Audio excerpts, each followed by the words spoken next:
శ్రీగురుభ్యో నమః. హరి ఓం. జగదం పితరం వందే పార్వతీ పరమేశ్వరం. సర్వం పరమేశ్వరే పాదార్పితం.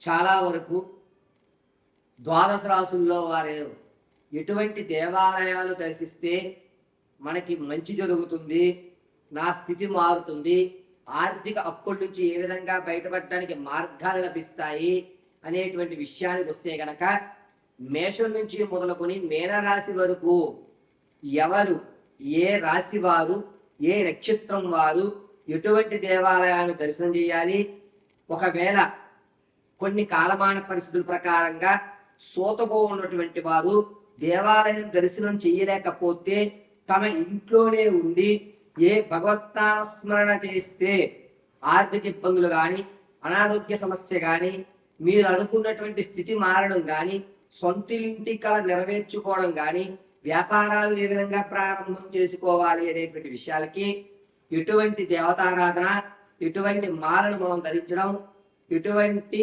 బీజాక్షరాన్ని మనం పఠించాలి అనేటువంటి విషయాన్ని మనం ఇప్పుడు క్షుప్తంగా వివరించుకున్నట్లయితే, కుంభరాశి వారి ఈ సంవత్సరం అంతా కూడా ఏళ్ళనాటి శని ప్రభావం ఉండడం, ప్రమాదాలు ఎక్కువగా గురవ్వడం, ఆర్థికంగా నలిగేటువంటి వ్యవస్థ ఎక్కువ గోచరిస్తోంది.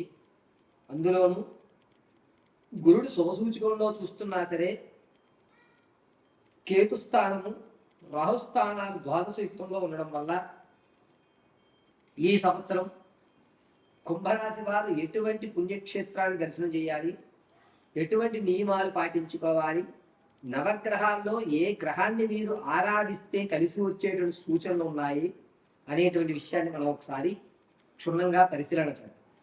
అయితే ఈ కుంభరాశి వారు ఎవరెవరు కుంభరాశిలోకి ఇచ్చేస్తారు అంటే కనుక ధనిష్ట నక్షత్రం 3-4 పాదాలు, శతభిష నక్షత్రం 4 పాదాలు, పూర్వాభాద్ర నక్షత్రం 1, 2, 3 పాదాల వారు కుంభరాశిలోకి ఇచ్చేస్తారు.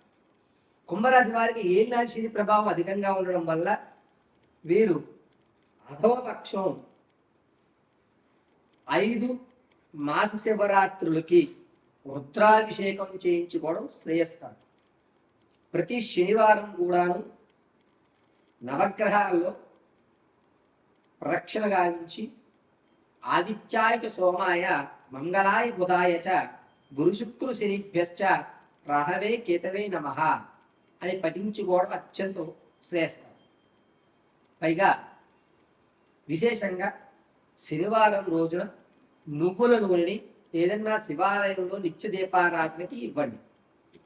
నెలలో ఒక శనివారం రోజు అలా మీరు ఖచ్చితంగా 7 నెలలు 7 లీటర్లు, నెలకు 1 లీటర్ నువ్వుల నూనె శివాలయంలో దీపార్చన కోసం మీ పేరు మీద ఇవ్వండి.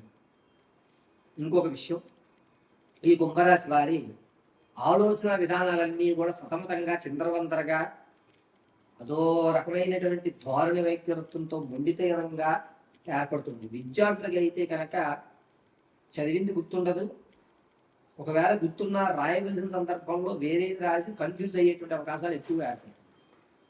కాబట్టి వీరు నీలం రాయిని ధరించడం కానీ లేదా వైజయంతి మాలను వీరు ధరించడం కానీ అత్యంత శ్రేయస్కరం.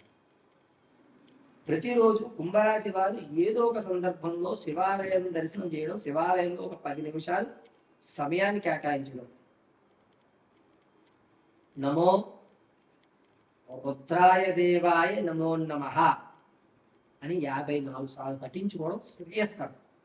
ఒకవేళ కాలమాన పరిస్థితులు కానీ లేకపోతే ఏటి సూచకం వల్ల కానీ మీరున్నటువంటి ఉద్యోగ స్థితి అనుసారం కానీ దేవాలయానికి వెళ్ళడం మీకు కుదరలేదు అనుకోండి, అప్పుడు ఏం చేయాలి అంటే వేకోజామున నిద్రలేసిన తర్వాత మీ కాలకృత్యాలను నిర్మించుకుని స్నానం ఆచరించిన తదనంతరము ఆదిత్యాయ సోమాయ మంగళాయ బుధాయ చ గురుశుక్రు శనిభ్యశ్చ రాహవే కేతువే నమః అనేటువంటి మహామంత్రాన్ని 54 సార్లు పఠించి ఓ రాగి చెంబులో నీళ్లు తీసుకుని ఏదన్నా మంచిగా పూలు పూస్తున్నటువంటి చెట్టు మొదట్లో ఆ నీళ్లు మొత్తాన్ని పారబోసేయండి.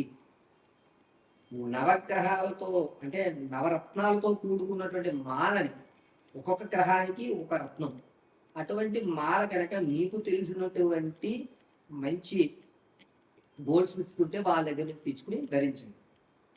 లేదు అనుకుంటే కనుక నీలం రాయిని 4 క్యారెట్లు పైన ఉండే విధంగా ఉంగరం గానో ఒక లాకెట్ గానో చేసి ఉంచుకోవడం మంచిది. వీరికి ఈ నెలలో 18వ తారీఖు తర్వాత నుంచి కూడా ప్రమాదాలు అనేటువంటి పొంచి ఉన్నాయి. ముందుగా మోకాలకు సంబంధించి కానీ లేదా నట్టి భాగం అంటారు, అంటే నడుము కింద భాగం దగ్గర కానీ ఇబ్బందులు కలిగేటువంటి అవకాశం ఎక్కువగా గోచరిస్తుంది. కాబట్టి వీరు తెల్లటి ఆవుకి గ్రాసం, ఎండుగడ్డి లేదా టమాటాలు పెట్టడం అనేటువంటిది అత్యంత శ్రేయస్కరంగా ఉంది. ఏ రోజైనా పెట్టచ్చు, కంటిన్యూగా 11 రోజులు పెట్టండి. ఎట్టి పరిస్థితుల్లోనూ సోమవారం, గురువారం, ఆదివారం ఈ 3 రోజులు నల్లటి వస్త్రం ధరించడానికి పనికిరాదు. నల్లటి వస్త్రాన్ని ఈ 3 రోజులు అవాయిడ్ చేయండి. ప్రతిరోజు మీ ఇంట్లో ఉన్నటువంటి దేవతామూర్తి అభిముఖంగా నువ్వుల నూనెతో మాత్రమే దీపారాధన చేయడం చెప్పదగ్గ సూచన. వీరు కుదిరితే ఈ సంవత్సరం పూర్తయ్యేలోగా 2 పర్యాయాలు శని సింగనాపూర్ వెళ్ళి స్వామివారి దర్శనం చేసుకుని స్వామివారి తైలాభిషేకం గావించి మీరు వేసుకెళ్ళినటువంటి వస్త్రాలను విడిచిపెట్టడం మంచిది. ఒకవేళ శని సింగనాపూర్ అనే దూరం ప్రయాణం చేయలేని గురువారు అనుకుంటే కనుక మందపల్లి వెళ్ళి, ఆంధ్రాలో ఉన్నటువంటి మందపల్లిలో శనీశ్వరుడి పూజలు జరుగుతాయి, అక్కడ ఆ పూజ గావించుకుని వస్త్రాలను విడిచిపెట్టడం చెప్పదగ్గ సూచన. అంతేకాకుండా ఈ కుంభరాశి వారికి వచ్చేటువంటి ఆగస్టు నుంచి ఆర్థికంగా మీరు సేవింగ్స్ ఏదైతే పెట్టుకున్నారో ఆ సేవింగ్స్ కూడా ఖర్చు చేసేటువంటి అవకాశం ఎక్కువగా ఏర్పడుతుంది. ఈ స్థితిగతుల నుంచి మారాలి అంటే కేవలము ఈశ్వరారాధన, నవగ్రహారాధన, శనీశ్వరునికి మీరు తైలాభిషేకము లేని పక్షంలో ప్రతి నెల 1 లీటర్ నూనె శివాలయంలో మీ పేరు గోత్రాలతో దీపారాధన చేయడానికి మీరు ఏర్పాటు చేయండి. ఇలా చేయడం వల్ల కుంభరాశి వారికి రానున్న రోజుల్లో జరిగేటువంటి ప్రమాదాలు కానీ లేకపోతే ఆర్థిక స్థితిగతుల్లో స్థిరత్వం కానీ ఖచ్చితంగా ఏర్పడుతుంది. మీ యొక్క గౌరవం అనేటువంటిది ఈ నెలలో మీరు ఎన్ని పూజలు చేసినా మీ గౌరవం విలువ కొంచెం తక్కువగానే ఉంటుంది. గౌరవ ప్రఖ్యాతలకు పాకులాడవద్దు, ఇది మాత్రం చాలా జాగ్రత్తగా అండర్లైన్ చేసుకోండి. పైగా ఈ కుంభరాశి వారు మీ యొక్క వ్యక్తిగతమైన జాతకాన్ని తెలుసుకోవడానికి కింద స్క్రోతులను నెంబర్ సంపాదించుకోండి. నేను ఇప్పటి వరకు ఈ కుంభరాశి వారి యొక్క జాతక ఫలితాన్ని అంతటినీ కూడా గోచార రీత్యా మాత్రమే మీకు తెలియజేయడం జరిగింది. అయితే ఈ కుంభరాశి వారు మెల్లో ఎప్పుడూ కూడా నీలంతో ఉన్నటువంటి ఒక రాయిని, స్టోన్స్ ధరించడమే శ్రేయస్కరము. వీరికి ఉద్యోగ ప్రాప్తి అనేటువంటిది, ప్రమోషన్ అనేటువంటిది ఎట్టి పరిస్థితుల్లో నవంబర్ వరకు దరి చేరదు. నిరుద్యోగులు ఉద్యోగాల మీద ఎక్కువ ఆశ చూపకండి. నవంబర్ తర్వాత నుంచి మీకు అన్ని విధాలుగా కూడా కలిసి వస్తుంది. ఈ నవంబర్ వరకు నేను చెప్పినట్టుగా మందపల్లి కానీ లేదా శనిసింగనాపూర్లో కానీ 2 పర్యాయాలు, అందులోనూ శనివారం లేదా మాస శివరాత్రి వచ్చే విధంగా చూసుకుని అభిషేకం చేయండి. మీ యొక్క సమస్య పరిష్కారం దొరుకుతుంది. పైగా మీకు రావాల్సిన ఉద్యోగ ప్రాప్తి కానీ, కోర్టుకు సంబంధించిన విషయాలు కానీ మీకంటూ ఒక స్థిరమైనటువంటి ఏర్పాటు ఖచ్చితంగా ఏర్పడుతుంది. ఈ కుంభరాశి వారు ఈ సంవత్సరం అంతా కూడా నవనాయక స్తోత్రమే చదవండి.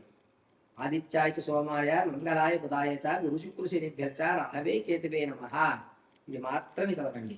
ఎందుకు అనగా మీకు విశేషంగా శని ఏనాటి శని ప్రభావం ఉన్నా సరే రవిస్థానము అదేవిధంగా కేతుస్థానము నీచయుక్తంలో ఉన్నారు. కాబట్టి వీరన్నిటికీ ఉపయోగపడే విధంగా ఈ నవనాయక స్తోత్రాన్ని మాత్రమే మీరు పఠించడం అత్యంత శ్రేయస్కరం.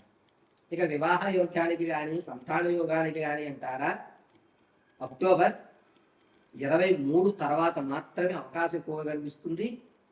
అప్పటి వరకు చాలా జాగ్రత్తగా ప్రయాణాలు చేయాలి. మీరు ముఖ్యంగా కాలి వెనక భాగంలో, అంటే తొడ వెనక భాగంలో ఇబ్బందులు ఏర్పడటము లేదా నరాలు అనేటువంటి తేలిపోయేటువంటి అవకాశము ఎక్కువగా గోచరిస్తుంది. ఈ కుంభరాశి వారికి వచ్చేటువంటి జూలై 18వ తారీఖు తర్వాత నుంచి శరీరంలో తలలో ఒకవైపు భాగం మాత్రమే ఏదో లాగుతున్నట్టుగాను, తలపోటు వచ్చినా కూడా ఒకవైపు మాత్రమే తల ఎక్కువగా లాగడం అనేటువంటి జరుగుతుంది. దీన్ని డాక్టర్ గారి పర్యవేక్షణలో ఒక్కసారి పరిశీలన చేయించుకోండి. ముఖ్యంగా అన్నకోశానికి సంబంధించి జీర్ణ వ్యవస్థకి సంబంధించిన భాగంలో మాత్రం ఇబ్బందులు కలుగుతున్నాయి. ఆ ఇబ్బందిని మీరు పరీక్షించి డాక్టర్ గారి సలహా తీసుకుని పరమశివుడి మీద భారం వేయండి. సర్వము ఈశ్వరానుగ్రహం కలిగి మీ యొక్క సమస్య పరిష్కారం లభిస్తుంది.